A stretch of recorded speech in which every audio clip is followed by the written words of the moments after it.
اعوذ باللہ من الشیطان الرجیم بسم اللہ الرحمن الرحیم السلام علیکم ورحمۃ اللہ وبرکاتہ۔ سورۃ البقرہ آیت نمبر 7۔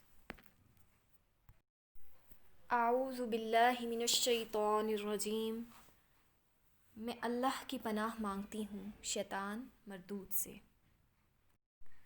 بسم اللہ الرحمن الرحیم، شروع کرتی ہوں اللہ کے نام سے جو بڑا مہربان اور نہایت رحم فرمانے والا ہے۔ خاتمہ، مہر لگا دیں۔ خاتمیم اس کا روٹ ورڈ ہے۔ کسی چیز کو سیل کرنا، یعنی اس طرح مہر لگانا کہ اندر کی چیز باہر نہ نکلے اور باہر کی چیز اندر نہ جا سکے۔ جیسے کوئی بوٹل ہے، اس کے اندر دوا ہے، آپ جب اس کا کیپ بند کر دیتے ہیں تو کوئی بھی چیز اس کے اندر نہیں جا سکتی اور نہ ہی اس کے اندر کی چیز باہر آ سکتی ہے۔ ایز اٹ از، خاتمہ وہ مہر ہوتی ہے کہ جب وہ لگا دی جاتی ہے تو پھر نہ اندر سے کچھ باہر آتا ہے اور نہ ہی باہر سے کچھ اندر جاتا ہے۔ اللہ، اللہ نے۔ حمزہ لام ہا اس کا روٹ ورڈ ہے الہ۔ اعلی اوپر، قلوبہم ان کے دلوں کے، قاف لام با اس کا روٹ ورڈ ہے۔ قلوب جو ہے وہ کس کی جمع ہے؟ قلب کی، اور قلب کسے کہتے ہیں؟ دل کو۔ جیسے ہم کہتے ہیں نا سکون قلب، دل کا سکون، اسی طرح تو قلوبہم کا جو لفظ ہے وہ دل کے لیے استعمال ہوتا ہے۔ وا اور، اعلی اوپر، سمعہم ان کے کانوں کے، سین میم عین اس کا روٹ ورڈ ہے۔ سماعت کے لیے، کان یا سننا دونوں کے لیے، یعنی کہ کان جو سنتا ہے اور کان کے لیے یہ لفظ استعمال ہوتا ہے۔ سمعہم سننا یا کان۔ وا اور، اعلی اوپر، ابصارہم ان کی آنکھوں کے، با صاد را اس کا روٹ ورڈ ہے۔ جیسے پیچھے کان اور کان جو سنتا ہے اس کے لیے کون سا لفظ استعمال ہوا تھا؟ سمعہم۔ اسی طرح یہاں پر آنکھ اور آنکھ جو دیکھتی ہے اس کے لیے لفظ استعمال ہوا ہے ابصارہم۔ بصارت دیکھنا، آنکھ۔ غشاوۃ پردہ ہے، غین شین یا اس کا روٹ ورڈ ہے۔ تو غشاوۃ جو ہے وہ پردے کو کہتے ہیں، لیکن ایسا پردہ جس میں سے کچھ نہ کچھ نظر آئے، دکھائی دے۔ بعض اوقات شام کے وقت پوری طرح اندھیرا نہیں ہوتا، جیسے مغرب کے بعد، مغرب کی جب اذان ہوتی ہے اس کے بعد پوری طرح اندھیرا نہیں چھایا ہوا ہوتا، تو کچھ جو ہے، کچھ چیزیں ہیں، کچھ نہ کچھ آپ کو دکھائی دے رہا ہوتا ہے، نظر آ رہا ہوتا ہے۔ اسی طرح غشی طاری ہوتی ہے جب کسی شخص پہ، یہ ایک مرض ہے، تو اس میں کیا ہوتا ہے، انسان کے خواص جو ہیں وہ ان پر پردہ پڑ جاتا ہے۔ اور اس کو آپ اس مثال سے بھی سمجھیں کہ جب کوئی شخص بے ہوش ہو جاتا ہے تو نہ تو وہ دیکھ سکتا ہے نہ سن سکتا ہے، حالانکہ اس کے پاس آنکھیں بھی ہیں اور کان بھی ہیں سننے کے لیے اور آنکھیں دیکھنے کے لیے ہیں، لیکن اس ٹائم نہ وہ سن سکتا ہے نہ دیکھ سکتا ہے، نہ کوئی چیز اس کے اندر جاتی ہے اور نہ ہی باہر آتی ہے۔ تو یہی حساب غشاوۃ جو بات ہو رہی ہے کہ وہ ایسا پردہ ہے کہ کوئی چیز اندر نہیں جا سکتی اور نہ ہی باہر آ سکتی ہے۔ آنکھیں اور کان ہونے کے باوجود کیا ہے، ان پر مہر لگی ہوئی ہے، وہ بند ہے۔ لہم اور ان کے لیے، وا اور لہم ان کے لیے، عذاب عذاب ہے، عین ذال با اس کا روٹ ورڈ ہے۔ عذاب ان کا لفظی مطلب ہوتا ہے دکھ، سزا، سخت تکلیف، خواہ وہ ذہنی ہو یا جسمانی طور پہ۔ اور برے کام کا برا نتیجہ جو ہوتا ہے، برا انجام جو ہوتا ہے، برا بدلہ جو ہوتا ہے، اس کو بھی عذاب کہتے ہیں۔ عظیم بڑا، عین ذا میم اس کا روٹ ورڈ ہے۔ جیسے لفظ ہے عرش عظیم، بڑا عرش، اسی طرح عظیم کسے کہتے ہیں؟ بڑے کو۔ عظیم بڑا، عین وا میم۔ ختم اللہ علی قلوبہم وعلی سمعہم وعلی ابصارہم غشاوہ ولہم عذاب عظیم۔ اللہ تعالیٰ نے ان کے دلوں پر اور ان کے کانوں پر مہر کر دی ہے، اور ان کی آنکھوں پر پردہ ہے، اور ان کے لیے بڑا عذاب ہے، عذاب عظیم ہے۔ پیچھے جو آیت گزر چکی ہے اس میں ہم نے کیا پڑھا تھا؟ ان الذین کفروا سواء علیہم اانذرتہم ام لم تنذرہم لا یؤمنون۔ بے شک وہ لوگ جنہوں نے کفر کیا ان کے لیے برابر ہے، خواہ آپ ان کو ڈرائیں یا نہ ڈرائیں، لا یؤمنون نہیں وہ ایمان لائیں گے۔ کیوں؟ کیونکہ ختم اللہ علی قلوبہم وعلی سمعہم، کیونکہ اللہ رب العزت نے ان کے دلوں پر اور ان کے کانوں پر مہر لگا دی ہے۔ وعلی ابصارہم غشاوہ، اور ان کی آنکھوں پہ کیا پڑ گیا ہے؟ کیا ڈال دیا گیا ہے؟ پردہ۔ وَلَهُمْ عَذَابٌ عَظِيمٌ، اور ان کے لیے بڑا عذاب ہے۔ یعنی اللہ رب العزت نے ان کے دلوں پر مہر لگا دی ہے، ان کے دلوں کو بند کر دیا ہے، نہ اب ان کے اندر کچھ جاتا ہے اور نہ ہی دلوں سے باہر کچھ نکلتا ہے۔ یعنی سوچنے سمجھنے کی جو توفیق ہے نا وہ چھین گئی ہے، توفیق ہدایت چھین لی گئی ہے ان سے۔ وہ دیکھتے ہیں، حق کو دیکھتے ہیں، دیکھ کر نہیں پہچانتے، اور کان تو ہیں لیکن سننا نہیں چاہتے، حق بات سننے کو ان کا دل ہی نہیں کرتا۔ تو اس لیے ان کے دلوں پر کیا لگا دی گئی ہے؟ مہر لگا دی گئی ہے، نہ وہ سن سکتے ہیں، نہ وہ دیکھ سکتے ہیں، اور نہ ہی ان کے دلوں میں ایمان کے لیے کوئی جذبہ پیدا ہوتا، کوئی حق بات ان کو سمجھ ہی نہیں آتی۔ اب یہاں پر ان کے عدم ایمان کی وجہ بیان کی گئی ہے کہ کفر کے مسلسل ارتکاب کی وجہ سے ان کے دلوں سے قبول حق کی توفیق ہی ختم ہو چکی ہے۔ ان کے کان حق بات سننے کے لیے آمادہ ہی نہیں ہیں، اور ان کی نگاہیں کائنات میں پھیلی ہوئی رب کی نشانیاں دیکھنے سے ہی محروم ہیں۔ تو اب وہ ایمان کس طرح لا سکتے ہیں؟ ایمان تو انہی لوگوں کے حصے میں آتا ہے جو اللہ رب العزت کی دی ہوئی صلاحیتوں کا صحیح استعمال کرتے ہیں اور پھر ان سے معرفت حاصل کرنا چاہتے ہیں۔ حدیث میں آتا ہے کہ مومن جب گناہ کر بیٹھتا ہے تو اس کے دل میں سیاہ نقطہ پڑ جاتا ہے۔ اگر وہ توبہ کر کے گناہ سے باز آ جاتا ہے تو اس کا دل پہلے کی طرح صاف شفاف ہو جاتا ہے، اور اگر وہ توبہ کے بجائے گناہ پر گناہ کرتا جاتا ہے تو وہ نقطہ سیاہ پھیل کر اس کے پورے دل پر چھا جاتا ہے۔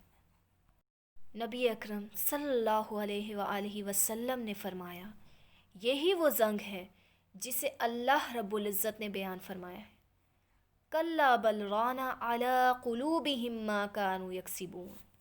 سورۃ المطففین کی آیت نمبر 14 ہے، یعنی ان کے کرتوتوں کی وجہ سے ان کے دلوں پر زنگ چڑھ گیا ہے، اور اسی کیفیت کو اللہ نے ختمہ مہر لگ جانے سے تعبیر کیا۔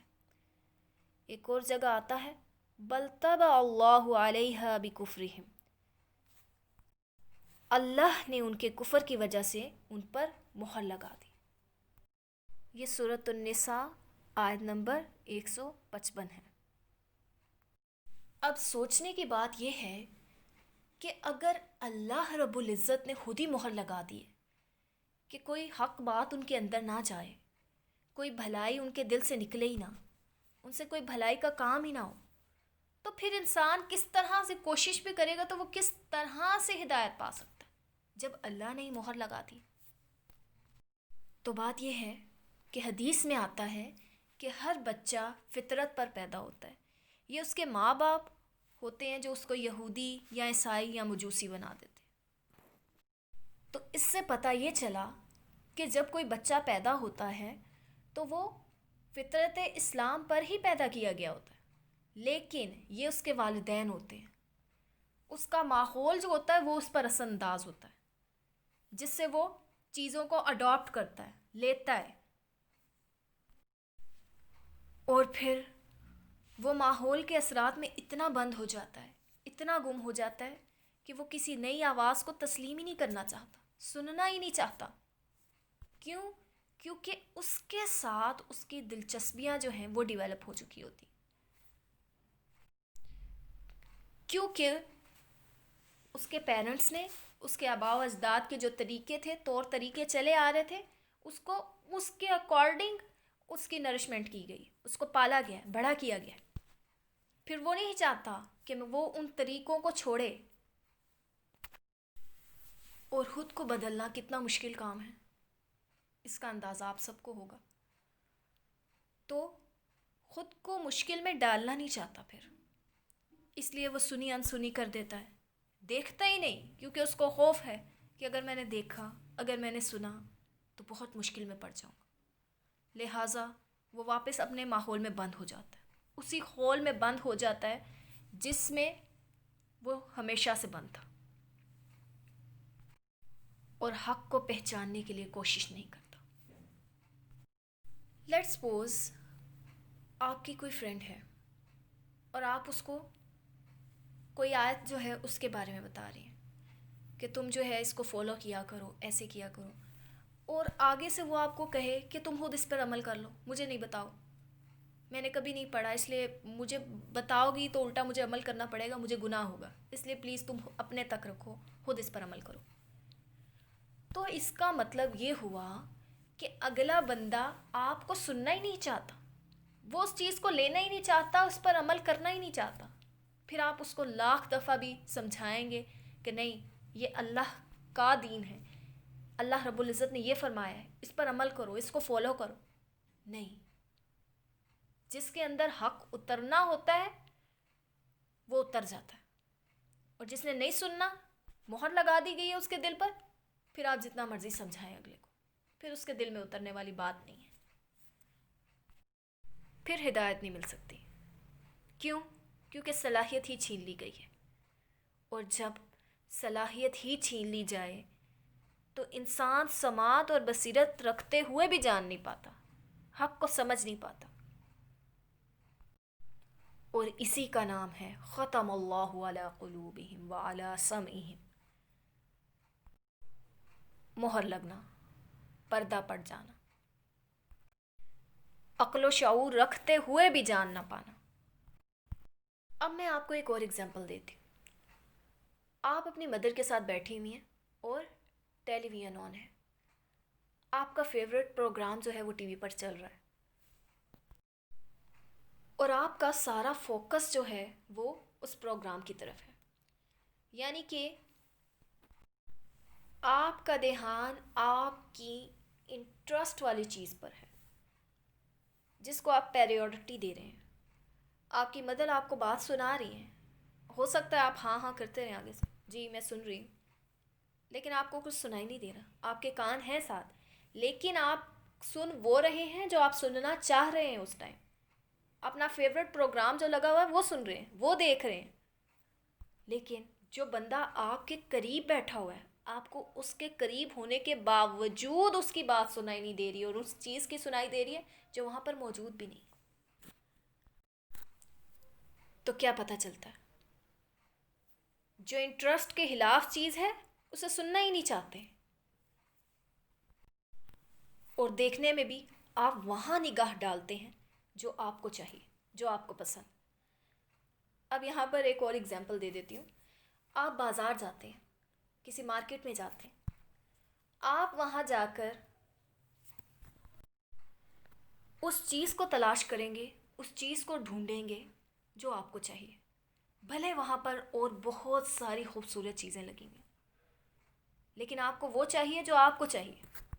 آپ اس چیز کو ڈھونڈیں، آپ کی نگاہ اس چیز کی تلاش میں ہو۔ کیوں؟ کیونکہ آپ کا انٹرسٹ جو ہے وہ باقی کے ماحول کی طرف نہیں ہے، باقی کا ماحول آپ پر اثر انداز نہیں ہو رہا، بھلے وہ کتنا ہی خوبصورت ہو۔ پھر اسی طرح جب ہم اپنے دل کو حق کی تلاش کے لیے نہیں جگاتے، جب ہم اپنی آنکھوں کو حق دیکھنے کے لیے استعمال ہی نہیں کرتے، اور جب ہم انہی کانوں کو جس سے ہم دنیا بھر کی خرافات سنتے، اللہ کی بات سننے کے لیے نہیں استعمال کرتے، تو خود سوچئے کہ حق کہاں سے آئے گا، ہدایت کیسے ملے گی، پھر مہر لگے گی یا نہیں لگے گی۔ اب آپ دیکھیے کہ دو چیزوں پر تو مہر لگنے کی بات ہوئی اور ایک چیز پر پردے کی۔ اب آپ کان اور دل کو بند کر سکتے ہیں سننے سے، اور دل میں جو جذبات اٹھتے ہیں، خیالات آتے ہیں، اس کو بند کر سکتے ہیں؟ نہیں۔ آنکھیں بند کر سکتے ہیں؟ بالکل۔ تو فرق آیا نا؟ اس لیے وہ دونوں جن کی صلاحیت زیادہ تھی، آپ نے ان کو حق کے لیے استعمال ہی نہیں کیا، تو ان کو سیل کر دیا گیا، بند کر دیا گیا، ان پر مہر لگا دی گئی۔ اور آنکھیں جن پر پردہ ہے، اس سے پتہ چلا ہے کہ آخری درجے پر ابھی ہدایت کا رستہ جو ہے وہ کھلا ہوا ہے۔ آنکھوں پر وہ پردہ ہے جس میں سے کچھ نہ کچھ دکھائی دے رہا ہے، اور پھر اگر آنکھیں کھول لیں، حق کو قبول کر لیا جائے، تو پھر امید ہے کہ آگے دل اور کان پر جو مہر لگی ہے وہ بھی رفتہ رفتہ مٹ جائے گی، ہٹا لی جائے گی۔ قرآن کریم میں آتا ہے کہ جس کا دل کفر پر مطمئن ہو گیا، یعنی جس نے کفر کو ایکسیپٹ کر لیا، مان لیا، ان پر اللہ کی طرف سے غضب ہے، عذاب عظیم ہے ان کے لیے۔ کیوں؟ کیونکہ انہوں نے دنیا کی زندگی کو آخرت پر ترجیح دی۔ اس سے پتہ یہ چلا کہ مہر کن کے دلوں پر لگتی ہے؟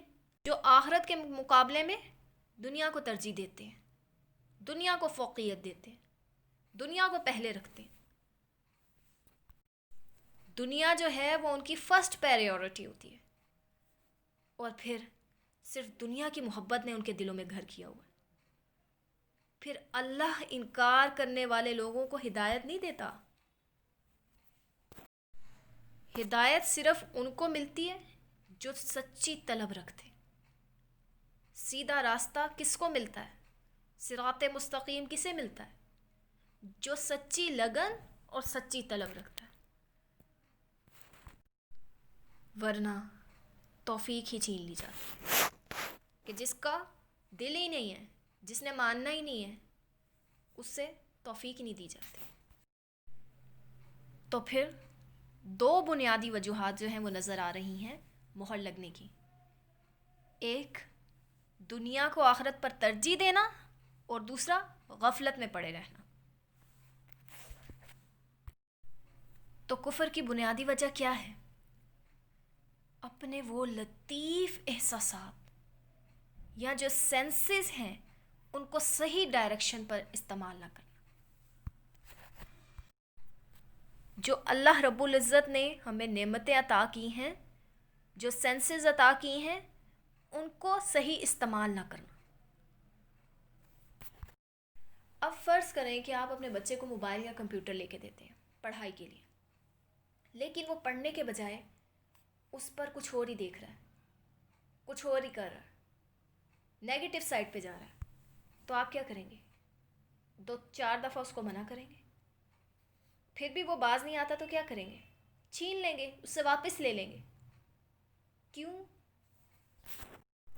کیونکہ آپ نے جس مقصد کے لیے اس کو وہ چیز دلوائی، وہ مقصد ہی نہیں اس چیز سے حاصل ہو رہا، اس کا غلط استعمال کیا جا رہا ہے، تو پھر آپ اس سے واپس لے لیں گے، چھین لیں گے۔ یہی معاملہ ہے کہ اللہ رب العزت نے ہمیں جو سینسز عطا کی ہیں، جن نعمتوں سے نوازا ہے، ان کا مقصد بھی بتا دیا گیا ہے ساتھ میں کہ ان چیزوں سے یہ کام کرنے ہیں. تو پھر جو کوئی اس کو صحیح استعمال کرتا ہے اللہ رب العزت اس سے راضی رہتے ہیں، اس سے خوش ہوتے ہیں اور اس کو مزید عطا کرتے ہیں، اور پھر اس سے توفیق ہدایت بھی نہیں چھینی جاتی، سکون قلب بھی اس کو نصیب ہوتا ہے. اس لیے انسان کو چاہیے کہ وہ اللہ کی عطا کردہ نعمتوں میں سے جو کچھ بھی خرچ کرے، جو عمل بھی کرے، وہ خالصتاً اللہ کی رضا کے لیے کرے. جس طرح اللہ نے حکم دیا ہے کرنے کا ویسا کرے، پھر اللہ بھی راضی رہے گا اور ہدایت بھی ملتی رہے گی. اللہ رب العزت ہمیں اس قرآن پر عمل کرنے کی توفیق عطا فرمائے اور ہماری صلاحیتوں سے ہمیں بہترین طریقے پر عمل کرنے کی توفیق عطا فرمائے. آمین. وآخر دعوانا ان الحمد للہ رب العالمین. سبحانک اللہم وبحمدک نشہد ان لا الہ الا انت نستغفرک ونتوب الیک. السلام علیکم ورحمۃ اللہ وبرکاتہ.